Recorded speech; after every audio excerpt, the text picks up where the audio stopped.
નમસ્કાર વહાલા વિદ્યાર્થી મિત્રો, આપ સર્વેનું હાર્દિક સ્વાગત છે આપની એજ્યુકેશન વેબ હન્ટ ચેનલ પર। આજે આપણે મનોવિજ્ઞાનના કેટલાક પ્રશ્નો જોવાના છીએ, તો વિડીયોના અંત સુધી બન્યા રહેજો। લેટ સ્ટાર્ટ નવ વિડીયો। વિદ્યાલક્ષ્મી યોજના અનુસાર દરેક કન્યાને કેટલા રૂપિયાના બોન્ડ આપવામાં આવે છે? તો કે 1000 રૂપિયાના। એડપ્સ પ્રોગ્રામ ગુજરાતમાં કયા વર્ષથી અમલમાં આવ્યો છે? એડપ્સ પ્રોગ્રામ એ 2007થી ગુજરાતમાં અમલમાં આવેલ છે। શાળા વ્યવસ્થાપન સમિતિમાં એટલે કે એએસએમસીમાં વાલીઓનું પ્રતિનિધિત્વ કેટલા ટકા હોય છે? તો કે 75%। શાળા વ્યવસ્થાપન સમિતિમાં કુલ કેટલા સભ્યો હોય છે? તો કુલ 12 સભ્યો હોય છે।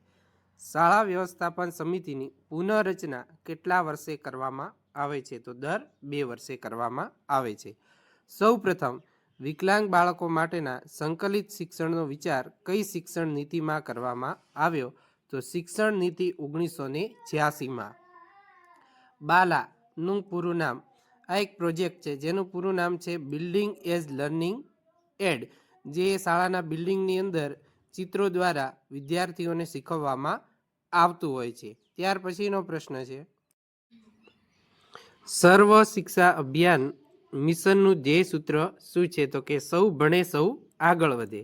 સર્વ શિક્ષા અભિયાન કેન્દ્ર સરકાર દ્વારા કયા વર્ષથી મિશન તરીકે સ્વીકારવામાં આવ્યું હતું? તો 1998થી। પ્રજ્ઞા અભિગમ ગુજરાતમાં કયા વર્ષથી પ્રાયોગિક ધોરણે શરૂ કરવામાં આવ્યું હતું? તો 2010થી। પ્રજ્ઞા અભિગમ હાલમાં કયા ધોરણ માટે લાગુ પડે છે? તો કે હાલમાં ધોરણ 1 અને 2 માટે। ગુજરાત સરકાર દ્વારા શાળા પ્રવેશોત્સવનો કાર્યક્રમ કયા વર્ષથી અમલમાં મૂકવામાં આવ્યો હતો? તો 1998 ને 99થી। મધ્યાહન ભોજન યોજના વર્ષ 1984માં લાગુ થઈ ત્યારે ગુજરાતના મુખ્યમંત્રી પદે કોણ હતું? તો માધવસિંહ સોલંકી। જો આપને વિડીયો ગમ્યો હોય તો અમારી ચેનલને લાઇક, શેર અને સબસ્ક્રાઈબ કરવાનું ભૂલતા નહીં। Thank you.